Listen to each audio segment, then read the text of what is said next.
What's going on, guys? Welcome back to another video. So today we're going to be working on getting the Stealth Turbo thrown onto my truck here.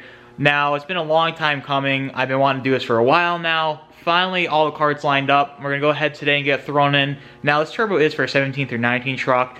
So it should still be a drop-in turbo, 100%. Just throw it right in, hook it all up, and it should run. There's a couple things I'm kind of worried about. Getting the downpipe to line back up. I hope I don't have to take the whole exhaust system back out of the truck to get the downpipe to line back up with it. And two, that I know it is for a 17 through 19 truck, so I'm just hoping it's going to work like it should, as like guaranteed it should. I'm not really worried about that too much. But without further ado, let's go ahead and start tearing into the truck. I want to get a cold start of its stock to show you what it sounds like stock, and then after the turbo is thrown in, then go on a little test drive, get some test clips of it and everything like that. So I'm really anxious to get this in. I can't wait. So let's dive right on into it. Here's the cold start of the truck. Factory turbo. Everything factory with the turbo. Nothing's been done yet. Just want to get a little sound clip of the turbo. So here we go.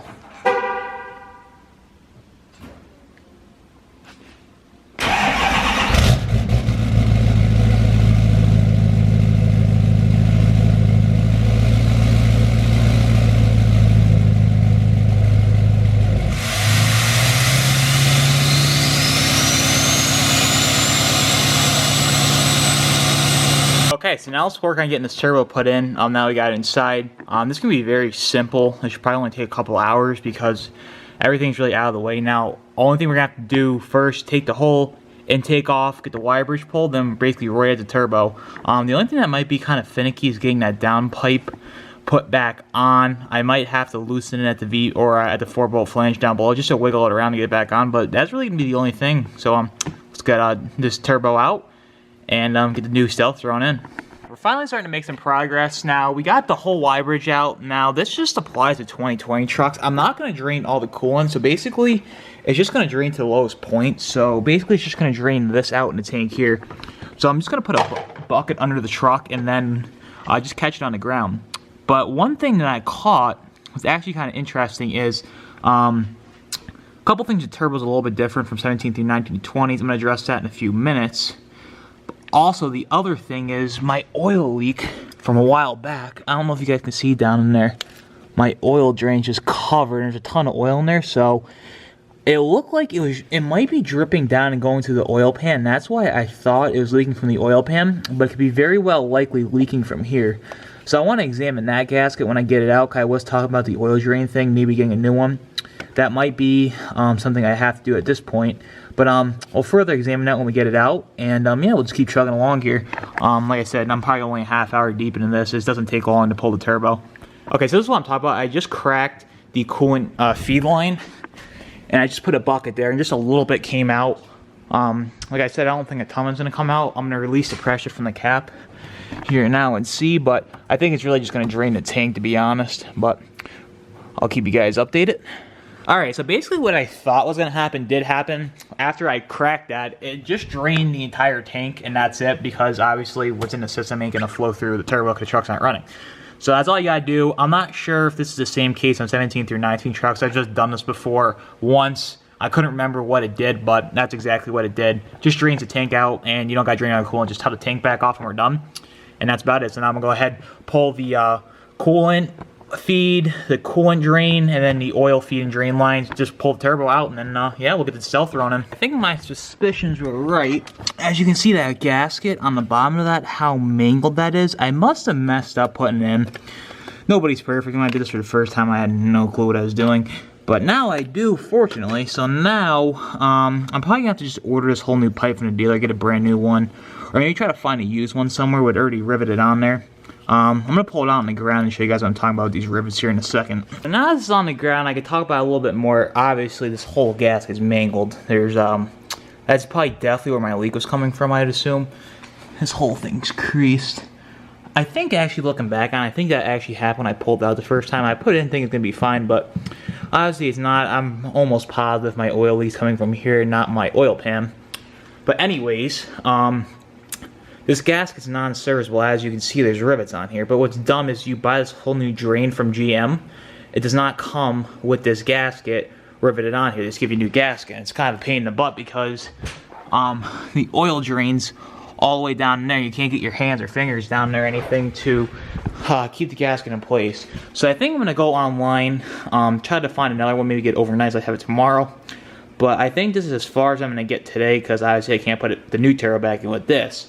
But let me get the new turbo over here and we'll compare them a little bit. Hopefully these studs too come out with the intake horn key. You have to thread those in there, so I'm gonna try to get those out today as well. Alright, so we got the new turbo here, and just look at the exhaust side housing on this. I thought it was bigger, but I didn't realize how much bigger it actually is compared to this one. Like, look at that versus that. That one's just massive. So what I'm gonna go ahead here now and do is show you the couple things that are different. One, 17 through 19, the actuator is like this. On the 2020 trucks, as you can see, it's totally the other way. This EGT sensor, we got to get swapped over. So I'm gonna get this whole turbo prepped, get online over that part, the oil drain, because the new one does not come with that, and hopefully get it in tomorrow so we can get this turbo thrown in. But that's about it for today. I'll see you guys tomorrow when we go ahead and throw the new one in. Back the next day here, I was able to secure a used oil drain offline. Luckily, I was able to get overnight. It got me the next day. Now, as you can see, it's already riveted on there, which is nice. I'm going to go over all the gaskets here in a minute that I'm going to use, but you need a new gasket for this to secure it to the actual turbo. So I'm going to go ahead and get the gaskets. I'm going to show you guys the part numbers and I'm going to compare some of the gaskets on why you're going to use the part number that I tell you to, because it's a lot better gasket. So let me do that right now, and yeah, we'll work on getting the turbo thrown in. Okay, so here are the part numbers. This is for the oil drain that secures to the turbo. That's the gasket part number for that, if you want to check that out. This is for the turbo pedestal gasket, and this is the gaskets for the coolant return line, coolant drain, and oil feed. Now you want to use this part number here, if that focuses. As you can see, this has 4 clips on it that secure it to the actual drain assemblies a lot better. This factory one, as you can see, it only has that one clip there and it does not hold on. So if you get the gaskets, make sure you get these ones. They're a lot better. There is 2 different part numbers, so just make sure you use this one. Now I'm gonna go ahead, get this all torqued up to spec. I'll go over that too, and we'll work on getting it in the truck. One thing I want to mention too, this oil drain can only go on here one way. You want it to go on like that. Do not put it on like this or it will not fit, and you'll have to pull the turbo back out after you lift it up there. So just make sure you put it like this. We're gonna go ahead and get it torqued. It's gonna be 89 inch-pounds. We'll get that fastened on there with the new gasket and bolts. And yeah, we're gonna pre-oil it as well. I'm gonna go over that. And then yeah, we should be ready to throw it in. Okay, so we got the new turbo put in the Stealth. One thing that was really a pain in, which I knew was gonna be, was getting the downpipe to line back up. It was really a pain. It took me probably 30 minutes to try to slide it around, get it to fit it correctly. But we got it all in. Now what you want to do is make sure you put the turbo pedestal gasket on there, obviously before the turbo, so you don't have to pull it back out. You don't want to make that mistake after going through all that. The turbo gets torqued to 43 foot-pounds, and all the oil drains, everything connected to the turbo, gets torqued to 89 inch-pounds, including the Y bridge. So now that we got this in, it's all easy now. Let's throw the Y bridge back in, AC compressor bolted back up, get the 17 belt back on, and we'll hopefully start it up. We got a little new tune as well. I'm not going to mess with this, even though this should be flipped the other way. I think maybe there's enough slack in the wire to make it work. I hope. But I'll cross that bridge when I come to it. Also, what we have to do too is the new air filter for the air box, get it all cleaned out, thrown back in. And then yeah, we'll be on our way. And two, now that I'm putting this all back together, make sure when you take all the lines off the turbo that you put them in bags and you label them like passenger upper, passenger lower, just so you know, because like the oil drain bolts are a bit smaller and you'll have leaks if they don't go back in the correct hole. So it doesn't matter top or bottom, obviously, of which one, but just make sure that like the oil drain goes back to the oil drain and etc. So let's get all this bolted back up and fire it up. I'm getting really anxious now to get this thing running, so but I'm going to take my time, make sure I do it right. One thing that's very important too with this new turbo is make sure you pre-oil it. So I have the oil feed lined down there, cracked open, and I have my little pump can here. So what you want to do is just pump that in there with the can. As you see, I have like a little pumper on there. We're going to do that, and then as I'm doing that, I'm going to reach my hand in here and just spin this turbo wheel. I'm probably just going to fill that up a few times because it actually goes in your oil system. Now I have it hooked up. You could do this on the ground, but it's going to make a total mess. I figured it'd be easy to do it in the truck, but just don't do it too much, because keep in mind that's going to go right into your oil system, and you could overflow it if you do it too much. So just a little bit just to get it going, so when you start it up, it's not a dry start on the turbo. Okay, so we got the Y bridge installed. Probably 15 more minutes, we're going to fire it up. But one thing that, so if you didn't watch the last video, if you ever run the Stealth Turbo, I'll mention again, you have to use a 3.5-inch intake horn. Doesn't matter what size, just the factory one will not work because it will choke this turbo out and you will have issues. So just make sure when you do this that you just get a turbo horn as well. One issue that I thought was going to be fine, that's not, is this for the actuator. As you can see, there's not enough slack in it for it to go over here and plug in this side. And I do not have the proper bit to get this off, so I guess I'm going to have to run to the store to get that, to be able to flip-flop it. And yeah, we should be on our way. Now we're on like day 3. It's just taking a lot longer than I thought it was going to be. But the issue, like I said yesterday, was we were running into this, has to be flip-flop like this. I went out and brought all these Torx head bits, as you can see. They all have like the proper cutouts for this tool, if my camera focuses. As you can see, they all have the proper cutouts, but none of them work on this, unfortunately. So what I'm going to have to do for now is just not hook up my harness the correct way and just make sure I stretch it out this way just to get the truck running. Then I'm going to have to figure out the right tool for that.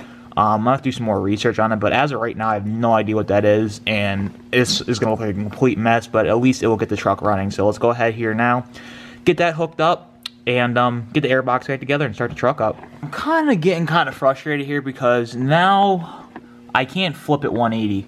Looking at the plug style, there's a certain slide in this that is supposed to glide over this here. This little slide right here, if my camera focuses. So that connector is supposed to go over this slide, and as you can see on the 2020s, it's on the bottom.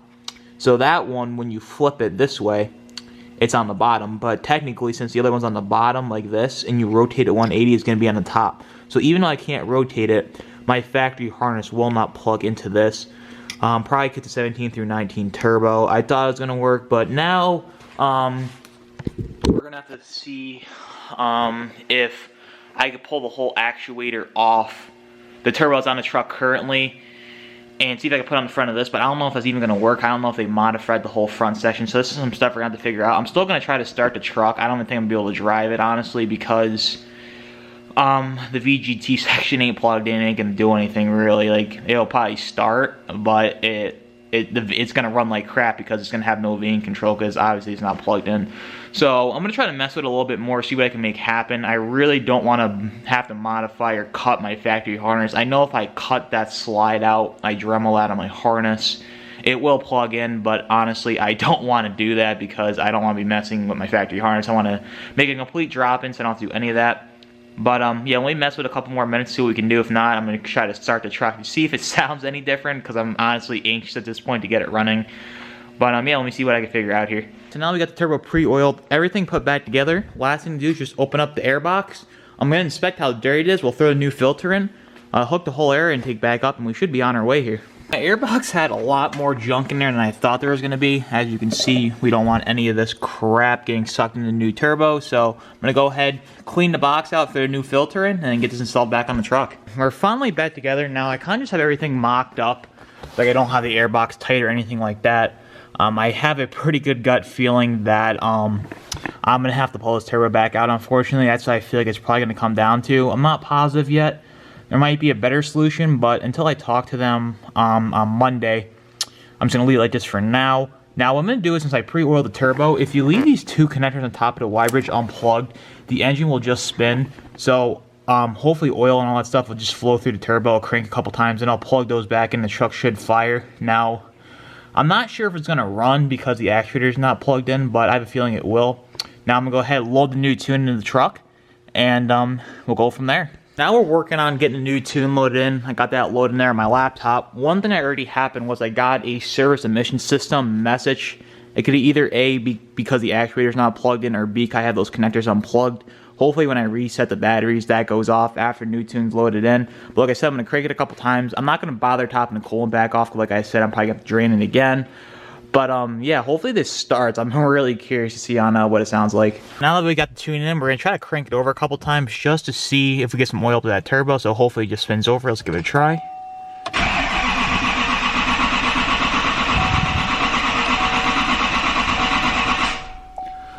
Alright, that should be plenty. I just want to get some oil to that. Hopefully that did the trick. Now let's go ahead, hook those connectors up, and then I give it a fire up, see if he starts up. All right, moment of truth. We got everything hooked back up. Let's see if it starts.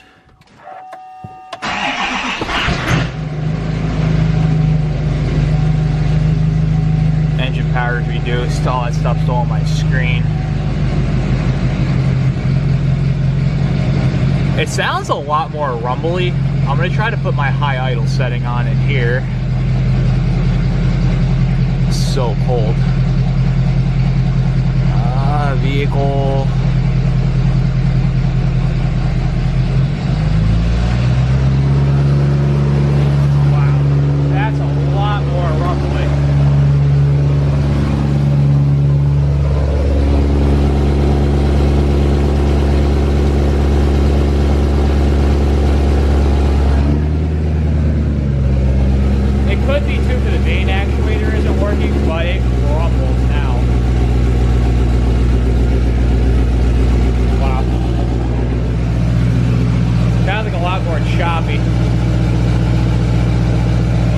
I bet the actuator's not working. It has to be that because there's no hiss to it at all.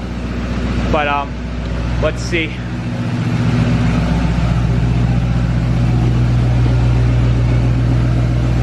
Yeah, but I'm getting like every message under the sun. My fuel gauge isn't working either, so let's see. Yeah. It's just rumble. The actuator's not working at all. I thought it'd be working a little bit or something, but. So that's about it for this video, guys. Like everything, when you try to be the first person to do something, nothing ever goes as planned. I thought, honestly, I was just gonna throw it in, it was gonna work. But honestly, it's really not that big of a deal. I think it's gonna be a pretty easy fix.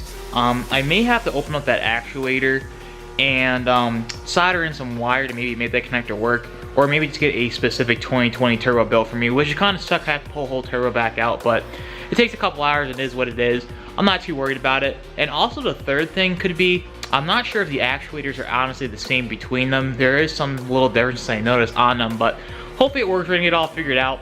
I'll have more to report next week. Hopefully it's running next week. That's my ultimate goal. I really want to drive this thing. But until next video, guys, I'll see you in the next one. Subscribe if you want to keep up with the stealth. But until next time, I'll see you guys in the next video. Take care. I wish that you could save me from my isolation. It's way too complicated. Let's stop this conversation. Let's stop this conversation.